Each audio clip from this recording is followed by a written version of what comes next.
الحمد لله رب العالمين والصلاة والسلام على سيد المرسلين محمد وعلى آله وصحبه أجمعين. أما بعد، فقد قال الله تعالى في القرآن المجيد: أعوذ بالله من الشيطان الرجيم، بسم الله الرحمن الرحيم. ولا تنسى نصيبك في الدنيا. صدق الله العظيم وصدق رسوله الكريم ونحن على ذلك من الشاهدين والشاكرين والحمد لله رب العالمين. So, my dear respected brothers, sisters, viewers, we're continuing, inshallah, with the business ethics and Tijarah course that we're doing. And today's topic is the eighth session, actually. And we're going to be doing a little bit about developing a business model. So, that's the topic today: developing a business model. What does that look like in the sight of a Muslim entrepreneur, a Muslim business person? And how is it that we can structure our businesses in such a way that would be beneficial for us and for our families and for our akhirah, most of all, for the sake of Allah subhanahu wa ta'ala. So, that being said, let's just go over a few things, inshallah. First of all, is that developing a business model as a Muslim entrepreneur involves blending traditional business strategies with Islamic principles. That's something that's going to be definitely so. And mentioning that, we would know that in the business world, there are so many different types of research that has taken place, and there are many good practices in the business world that can be very beneficial for how a business runs.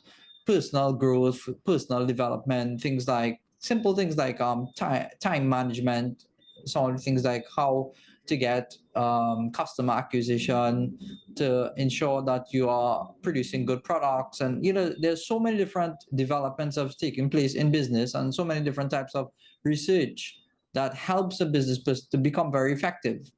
But what's interesting about that is that there are many things like that that are also intrinsically Islamic within the business practices. So we'll go over some of them because some of them do interlap. But then there are some Islamic practices and principles which might be void in the business world because of the commercialism, capitalism that takes place. We need to ensure, as a business owner, Muslim business person, that you do have these principles embedded within your practice as an entrepreneur, as a business owner, trying to make ends meet, trying to make profit, trying to, inshallah, become successful as a business person as well. So let's go over some of those things. The Islamic worldview emphasizes a balance between material success and ethical responsibilities, ensuring that profitability does not just come at the expense of moral values. So this is something that will definitely be a sticking point for a business person, a Muslim business person who's trying to do the ethical or the Muslim way of doing business. And that being said, sometimes we have to understand that there are some, the job of the believers, even the ulama and specifically, is to try to mesh and to make the business world or the conventional or the modern issues mesh in a systematic way with Islam. And that's happening across the board. I mentioned some of this in our last class. Things like politics and things like Islamic financing, Islamic finance, and certain topics like this. Similarly, for business ethics and business practices, we need to develop it in such a way that Muslims are now intrigued how to apply business values, business practices with Islamic values or with Islamic models. And this is what, inshallah, we hope to achieve here in this session. This session will explore certain general points in elements of structuring a business model within an Islamic framework, balancing profitability with moral obligations, and some of the examples of what a Islamic business model will look like. I didn't have a defined example, but we will talk about concepts, inshallah, and from there we can build on it. And maybe we can have a discussion. Maybe in the next session we can actually have a discussion where people can come forward yourselves, and we can, in this class, talk about some of the things that we learned or some of the things that intrigued us, and I hope that you're taking notes as well. But not just that, how do we come together and put our minds together in ensuring that our model is one that is pleasing to Allah subhanahu wa ta'ala, yet profitable in the world? So the first thing that I want to mention is that the key element of a business model for Muslim entrepreneurs is a business model that has that generates revenue and value. Revenue in the sense of it's not going to be a business that does not have income, and it's actually becoming a minus or a problem to you that it's not bringing in income, right? So that's obviously going to be there, because the point of a business is to make money, but not just making money, it needs to have value. And that's something that I think resonates for Muslim entrepreneurs, that they want to create value within what they do. They want to see that people also value that, and they themselves bring value to other people's lives. Because for a Muslim, structuring a model like that requires incorporating elements that align with Islamic ethics derived from Quran and Sunnah, and is also acceptable in Sharia, obviously. So first thing is a value proposition. So I'm talking about that a little bit. Islamic perspective is that the value should fulfill a need in a way that benefits society and aligns with Islamic principles. Allah subhanahu wa ta'ala has given us the reality of this world being temporary, and the akhirah being something that is everlasting. So that should be forefront of a Muslim's vision. When he is doing something, he wants to know that whatever he's doing is becoming very beneficial to himself and to his akhirah, and that he's not depriving himself in any way whilst engaging in his business practices. So that value has to be founded on Islamic principles. So, it's like you're not going to start up a business and you're starting up, and you have a fraud business, for example, or you're not going to be stealing and,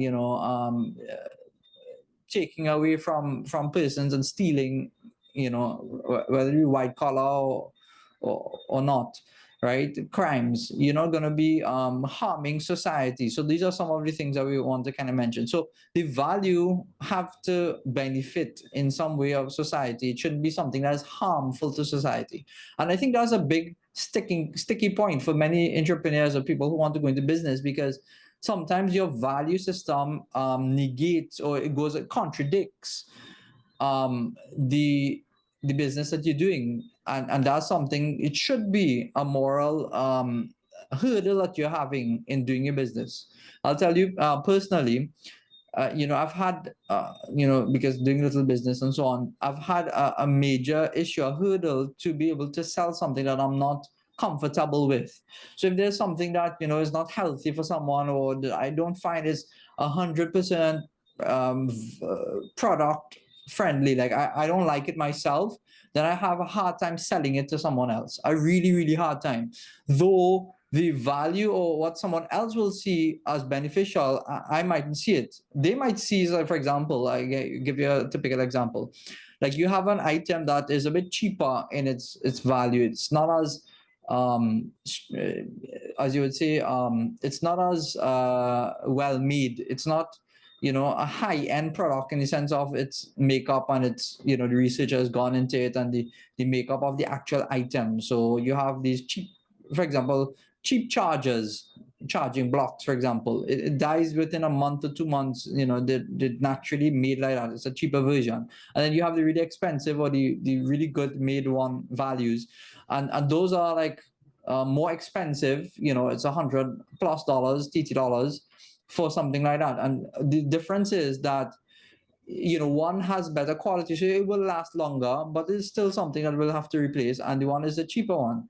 So sometimes I would have this, I'm telling you, because these are some of the issues that we have to overcome or even create if we don't have these type of value systems. So I would find it very hard to sell one of the cheaper products, because myself, I would personally not invest in something that is cheaper that I know wouldn't last long. I would try to save up if I have to and spend it on something that's more valuable or more better made, so then it will last longer and there's better value to it. So something like that should be a question that comes up in your mind as a Muslim businessman. You should always question, and that's the solution to that is really advising the Muslim buyer, right? The one who's buying the item about the strengths and the weaknesses of the item.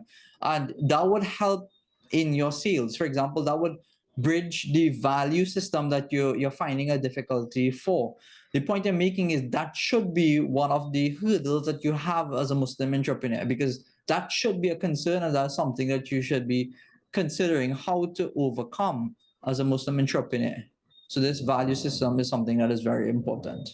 Even in Surah Baqarah 275, when Allah talks about bay and so on, He talks about this. Secondly, is that with regard to bay and trading, Allah has talked about lawful dealings, that Allah has made halal bay and buyu. And buyu means with Sharia compliance, with Sharia ethical compliance, with Sharia practices, which is beneficial, which is what you call halal and tayyiba. It is beneficial, it's of a higher standard. So advising Muslims to obviously stay away from things like interest and unethically gained wealth is definitely something that Allah has placed as a value system as well in the Quran. So these are value systems are very important. So this is the first foundational block that we should have as Muslim entrepreneurs. Make sure that you have a value system for your products and so on. We'll go over some of the other things.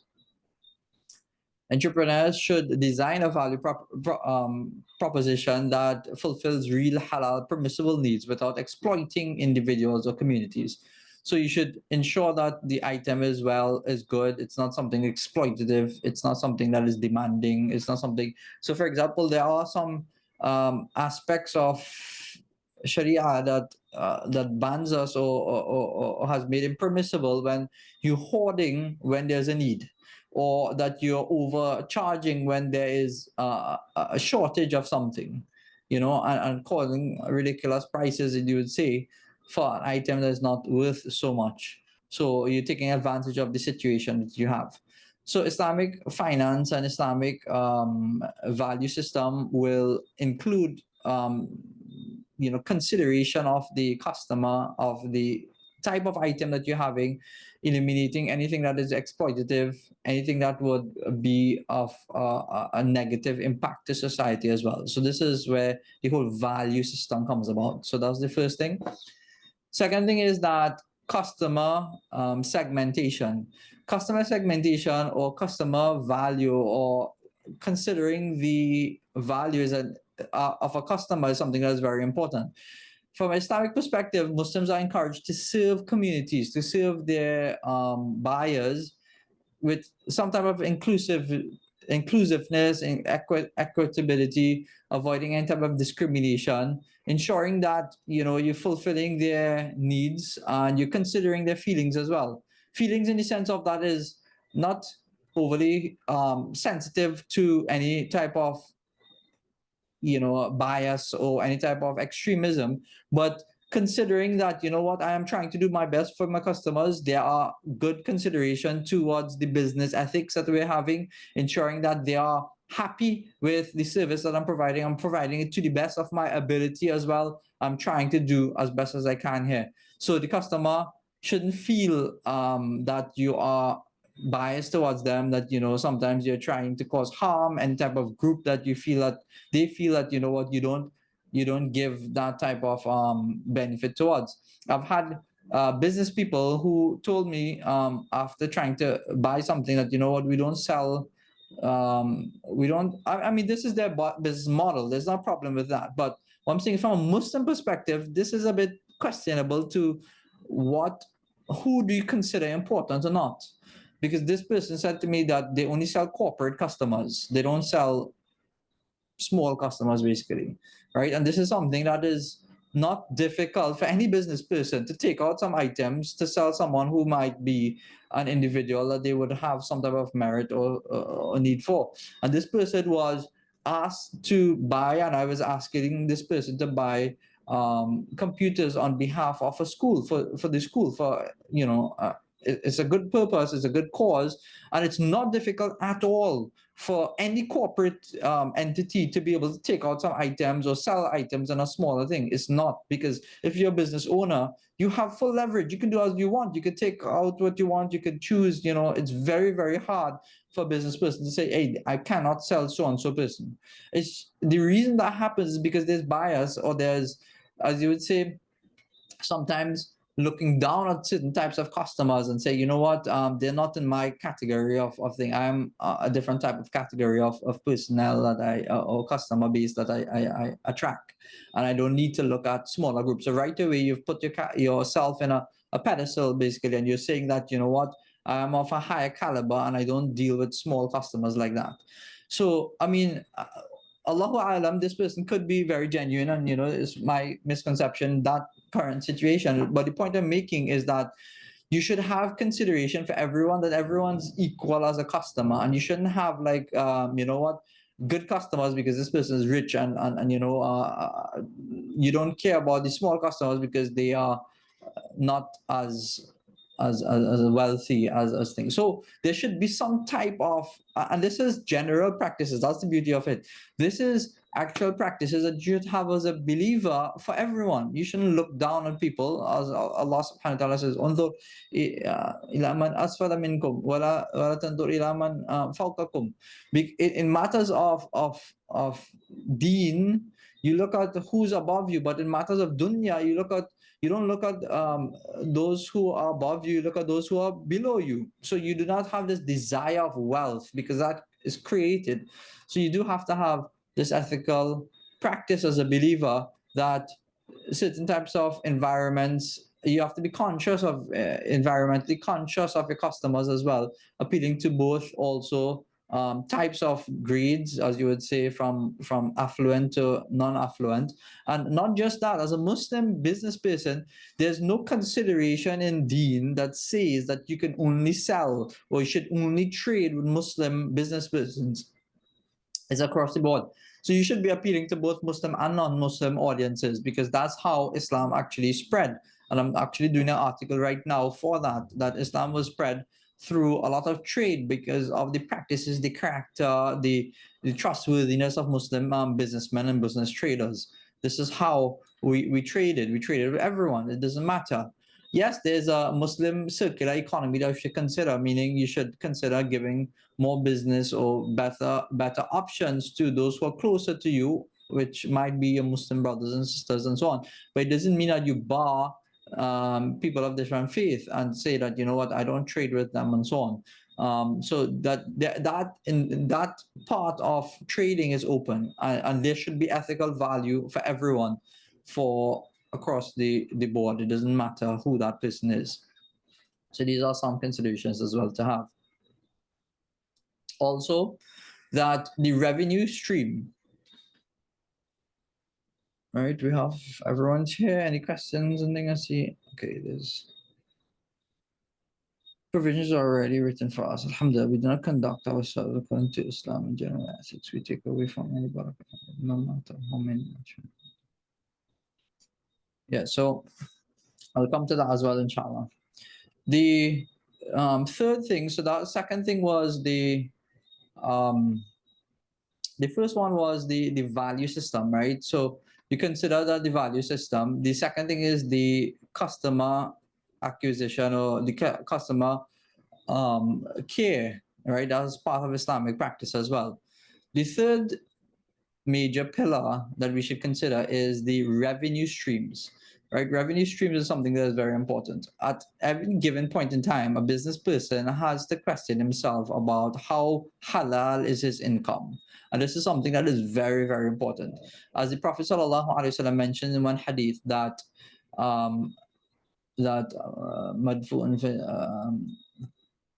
talking about a man, right? He stretches his hand to Allah subhanahu wa ta'ala. He looks disheveled because of his travels. So his traveling person's dua is readily accepted. He's going through a lot of difficulties. He's begging Allah subhanahu wa ta'ala, hands stretched out, turning towards the sky in humility, right? And then the Prophet ﷺ then further he says, haram, and his food is haram, and his drink is haram, and his wealth is haram, right? And his wealth, meaning the earnings, is haram. So then the Prophet ﷺ then asked the question in that, how is his du'as to be accepted now?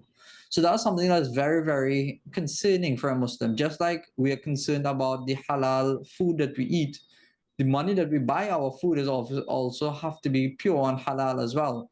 And that should be considered. That's why there is a need for continuous accounting, for checking, for ensuring that, we are not in the gray area with regard to our wealth, and we're not doing anything that would be considered haram or not pure, and that any of the types of money that we have, it's not sourced from haram or mixed with haram, and it's impure.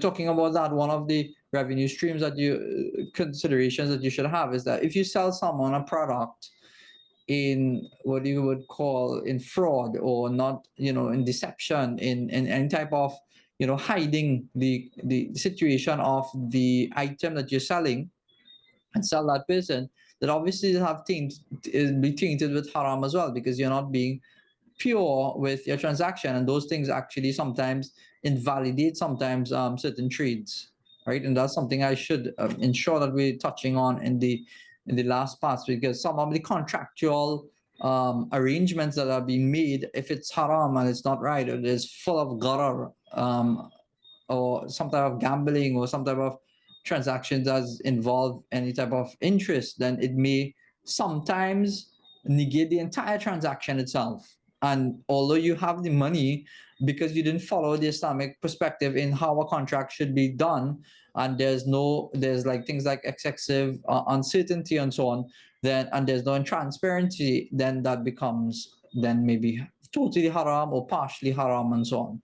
So that's why it's very important to ensure that you're doing things that have joint interest in it. Make sure that both parties are doing, and as mentioned as well, the tawakkul in Allah subhanahu wa ta'ala and the taqwa will ensure that you are being very fair and transparent in the issues. So you allow the buyer to make the choice accordingly, and they would then choose. Because many a times you explain exactly what it is, and you just explain it to the buyer, that buyer not just becomes happy with the product because he knows exactly what he's buying, but that buyer becomes very much happy with that type of service. When you tell the person that, what, so and so is the issue, thing, they're happy with that kind of business person, a fair entrepreneur that tells them all the issues, and they're fine to make a decision, and they say, alhamdulillah, I'll come back to you. Even if they did not take it that time, they'll trust you. You have a lot of trustworthiness, so they become much more of an asset to a person accordingly. So this is the third one, ensuring that we have a keen eye on the financial part of your business, and ensuring that this is pure and it's halal and it's not tainted in any way. The fourth one is that the key resources and partnerships that you have, it is something that is well managed, it is fair, it's transparent, it's mutually benefiting, it's honest, and it's stated clearly, right? The type of relationships that you have. So this comes from the partnerships that you may hold, or like if you're doing things like mudaraba and murabaha, or you're partnering with someone else, and then you have some indications of profit sharing. You have different types of who's supposed to do what are the expected hours, times that you're supposed to be working, what are the expectations of each partner, who's supposed to be doing what, and so on. It's not saying that we don't have certain moments that we will fall short of issues. Like, it does happen, we're human, sometimes we do have a lot of things going on, so it becomes a very difficult situation for us to maintain our, as I said, prime ability to function sometimes as a partner.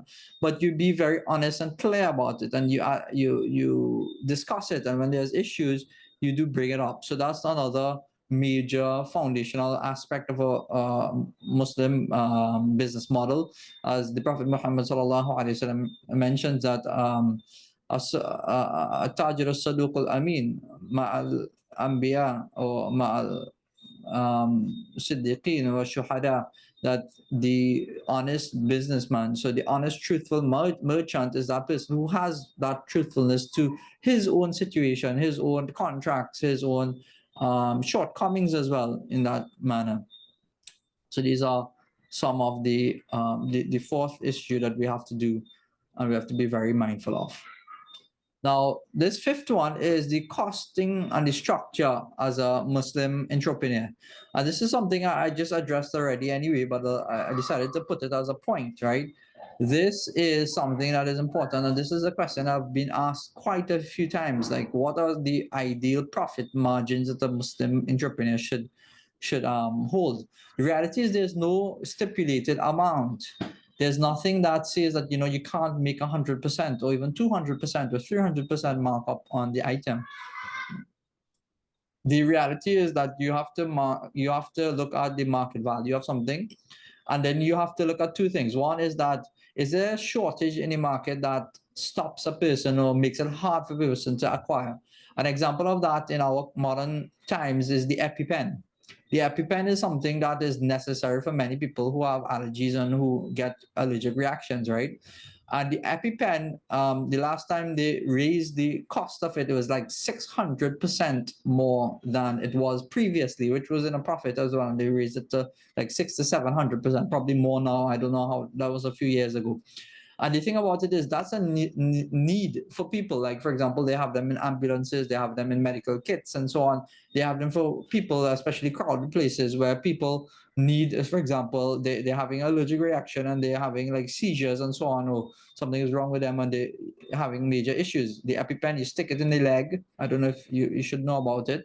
And then that relieves many of the allergens and issues that a person can have. So some people are really bad at it, right? Allergies and nuts and these kind of things. They swell up right away, and then their throats and they're not able to breathe and things properly. So an item like that is for the benefit of people, but the cost structure itself is Islamically unethical. So, like, just saying that if your business was this EpiPen and that's making money in a legal halal and you're even spending and charitable and so on, it's wrong, because now you've created a monopoly. It is a monopoly in the type of relief it gives, but you're keeping it such a high price that people have to pay a lot of money for it, and you're not being ethically cost friendly.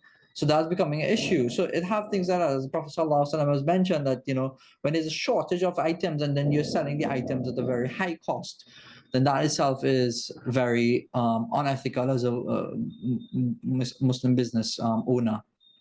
So sometimes it is too that you're cutting cost by the structures or the type of items that you're making. You're making inferior product, right? Just to be able to compromise the actual standards of the items. Even things like underpaying laborers or harming the environment, those are also part of the costing factors that you should consider. That sometimes, because people want to keep the cost really low, they have cheap labor. When I say cheap labor, you exploitative labor, because sometimes you can have certain situations where you're paying less to get value, but it's not unethical, because you're basically, for example, you're sticking to the minimum wage because that's a basic wage bracket that you should consider, because that's something that's ethically considered in society. Or you could pay by job. If you're not paying by hour, pay by job. So it's something that of a good value, and not, especially when you have the facilities, you have the wealth, you have the money, and you are underpaying, right? You purposely trying to cheat or take away or basically overwork someone. If for example, sometimes you do find situations where people don't have the wealth and they don't have the money and they're trying to get something done. So they try to get the best value for their money. And it's not because they're trying to be, as you would say, exploitative. They're just trying to get their project done. For example, in construction, for example, first time they're building a house, they're looking at the cost of what do you call this, mortar and plastering the walls and so on. And they have it hard because they can't pay for it, but they're trying to get the best value and they get someone to do it at a really cheap cost. Obviously, there's all these things about being cheap and it not being good and all these kind of discussions, but the reality is you're just trying to get the most value for your money. I'm not saying about that. That's not really majorly ethically wrong. What I'm saying is that you see someone who's struggling themselves and you say, hey, plaster this whole wall and it should be costing $1,000, and you're paying the person $300, and you tell them, you know what, hold on, that's all you can get. You're underpaying the person, knowing as well that you have the ability to, and you're being exploitative. So that's definitely going to be wrong. So the price points that you fix, obviously, is one of the principal aspects of being an ethical businessman. And that's something, unfortunately, is very prevalent in society. Underpaying, exploitation, taking advantage of weaker persons, weaker workers, people who don't have jobs, and then they're taking out more any issues that you're facing with them. You're taking fines from them and telling them that, what, I'm not paying you the full cost. That happens on a daily basis, and obviously that's something that is majorly unethical and something that is not right. So there's some 5 aspects of um, fundamental aspects, as you would say, or major parts to consider in the principle or the work of a Muslim business person, to consider the Islamic aspects of dealing with your customers, your business, these kind of things. So these key elements basically of a business model. Let me just give a quick break, inshallah. Give me 2 minutes, talking a lot. And let me just grab a little sip of water. My throat is getting really dry.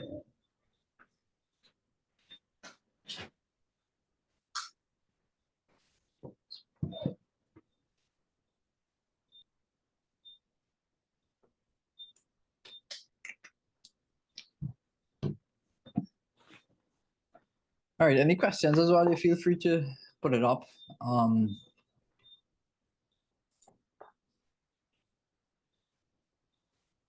So these are major elements that I just mentioned. So 5 of them. First of all, the value proposition. You make sure that you are valuing your item in the right way. The other one would be the customer segmentation. Ensure that the customer's value is understood, and the dealings with him. Also, the revenue streams must be halal and pure. Try to keep it as much as possible. Also, the partnerships and the key relationships that you have, ensure that you're fulfilling them, and that you're not breaking those contracts and the practices that you have with business partners and people. So the contracts are well documented and well understood. Also, the last one here being the cost structure. Ensure that the cost structure is right and is not doing it in a negative way. Now, continuing on, this is another segment that I want to highlight, is balancing profitability with moral obligations. Now that you have your business in a good structure, you're considering everything around you, the people around you, your product, the relationships that you have, the codes that you have amongst people, like the contracts that you have, the profit sharing, obviously, the cleanliness of the wealth and how you're dealing with it. What do you do with the profitability, the money that you're gaining now, the financing that's coming to you, the success of your business with your moral obligations? We did mention some of that in the past, because good Muslim entrepreneur, business person, will have a major interest in his social responsibility, and that's something that shouldn't ever be negated or become negated, right, in any Muslim business practice. As Muslim entrepreneurs, they would maintain balance between their profitability and moral obligations.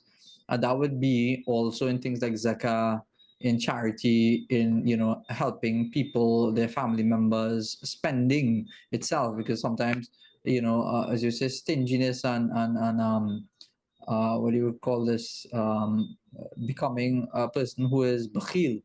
Bakhil is in the Arabic word of that person who is stingy and who is miserly, right? That's a major hurdle for a person in their barakah and their goodness as having wealth. And this is something that many people have understood to be important. Their social responsibility, spending, ensuring that others are benefiting as well. But there are many people too who consider that, what, I've heard this statement and this principle that people say that I've worked hard for my wealth. I don't have to consider anybody else, and I don't have to give anybody else's wealth. I don't see about anybody. I don't have to pay anybody. I don't have to spend for others. I don't have to do any of those things. So this is obviously morally wrong as a Muslim, and it's not correct consideration to have. So in pursuing halal earnings, the profit that a person gets, the income that he gets, he will ensure that he's getting halal and he would be avoiding haram. Oh, the time is going. So then we should consider that as part of and parcel of the thing, the effort that the Muslim businessman is doing, right? But part of it now is that he's going to consider his money that he has, and he would be looking for ways of giving back. So charitable needs, zakat, charity in itself, especially it starts at home. So let's start with home first. He would see about himself, his obligations to Allah subhanahu wa ta'ala, his family, that's part of his responsibility, his community. And he understands as well that ma naqasat sadaqatun min mal, that whenever I spend, Allah doesn't decrease it. Whenever there's a good deed, I'm spending in sadaqah. And sadaqah, the thing of beauty of sadaqah, sadaqah involves your obligation, which is zakah. Sadaqah involves spending on yourself with good conscience, not becoming extravagant. Sadaqah also involves spending on your own family, like for example, going to the grocery and buying groceries. It also entails helping, for example, sadaqah jariyah, like for example, helping on the road, fixing the road, putting lights, putting up lights for a person on the road to be able to see. That's sadaqah for you. You're spending, but you're benefiting from your blessings. And a lot of times people miss this. You buy a vehicle for the masjid, so the masjid will benefit, people will benefit. You bring to the maktab, for example, that's your sadaqah as well. You see a fundraiser happening, you allocate a certain amount of funds towards these type of fundraisers. You help build a school, you help educate someone. These are all social responsibilities that you can have. Another aspect of a business person with regard to his profitability, he will consider giving more discounts to certain types of people who have, low income families, reinforcing communities, building social welfare and wellness. These are all, there are some companies, really ethical companies, that do these things, right? Give a percentage of their profit towards charitable thing purposes. Generally, these are really good practices, but sometimes, unfortunately, you have to mention these things because some businesses and businessmen, businesswomen, it's completely void from their even thought that they consider, their wealth or their money doesn't have to have any charitable cause towards it. But reality, I think I did mention this in previous sessions, that they have CSRs now in companies, because everyone knows that a company is supposed to consider the people around them and have certain types of practices that will be beneficial to society at large. So this is important as well. From profitability, there is benefit that comes. We also have things like, and I mentioned briefly before, environmental stewardship. This is also a principle of Islam, that we are Khalifatul fil ard. So we would consider the natural resources, how we're using it. There are some certain types of practices in business that is very harmful for environment, very harmful for health. That's something that's really a big question to have, and I think people should, as a Muslim businessman, consider, is it healthy for people when you're doing or you're selling certain things, certain products, certain types of foods? Is it healthy? These types of fast foods, for example, is that something that is good? Is it something beneficial to the person that you're selling it to? And that should be a major question that you're trying to resolve. Healthy food, for example, halal and tayyiba, and that's one of the things even Muslim communities, they fail to acknowledge sometimes. And it's not that I don't think because they don't have the knowledge of it, but maybe they just put a blind eye to certain things like that. That you have halal, meaning it's considered halal, it's slaughtered in the right way and so on, but it's not tayyib, it's not beneficial, it's not ethically done. So ethically halal food, for example, the way that you treat animals, for example, the types of food, if it's healthy, if it's not healthy, if it's minimizing environmental negative impact, if it's are you using sustainable resources, are you reducing waste, or are you increasing waste? Are you using eco-friendly practices and biodegradable packaging sources from materials and suppliers that are having ethical practices as well? Or are you don't care where you get your products from, who you get them from, and so on. So this is also part of the practice of a believer. I would consider all these things as well. Lastly, I'll end on this, the transparency with ethical products and ethical codes, as Islam also has a strong aspect of honesty and integrity. And that's something that's very important to business people. And I think, quite frankly, it's lacking a lot. So this is also tied on to the first point, the point before that, but it's something that is important as well. So I think we'll end there, inshallah. So you do see, I mean, I've not had any major case studies. Inshallah, I'll try to bring that up in closer to the end. But you can understand now, as a Muslim business owner, there's models, or there's different aspects or foundational aspects that you have. Maybe a checklist. Maybe you can take this and make a checklist out of it. Different aspects that you have to consider in ensuring that you are having a good business model as a Muslim. Right? It should be natural sometimes. I think, sometimes you look at Sharia. Sharia is very natural in many ways, how it should be. Many research that is taking place in the modern world actually shows us adherence to Sharia. That's what it's saying. So sometimes I had a program this weekend, and they was talking about Sharia aspects of law. And then many Muslims saying that, Sharia law cannot be implemented in our society. And it's just because you alienate Sharia to be something else. But Sharia is very natural product of humans, and it's something that we need as humans. It has the solutions to many things. So Islamic finance itself is like over $2 trillion growing annually sector. Things like halal food sector is a $1 billion sector now, because now Muslims are understanding that, you have to infuse within our Muslim or business world certain Islamic practices, and that would make us productive, profitable, maintain Islamic ethics, and inshallah gain the blessings from Allah subhanahu wa ta'ala, and the barakah for blessings, inshallah. So we end there today, inshallah. And let's conclude by saying that building a business model as a Muslim entrepreneur does involve more than just aligning with traditional business strategies, but also requires to uphold business ethics according to Islam and every aspect of Islam and business, by focusing on halal revenue, ethical partnerships, social responsibilities. Muslim entrepreneurs can balance profitability with moral obligations, inshallah. And we will go through certain maybe case studies later on, inshallah. Jazakumullah. Assalamu alaikum wa rahmatullahi wa barakatuh.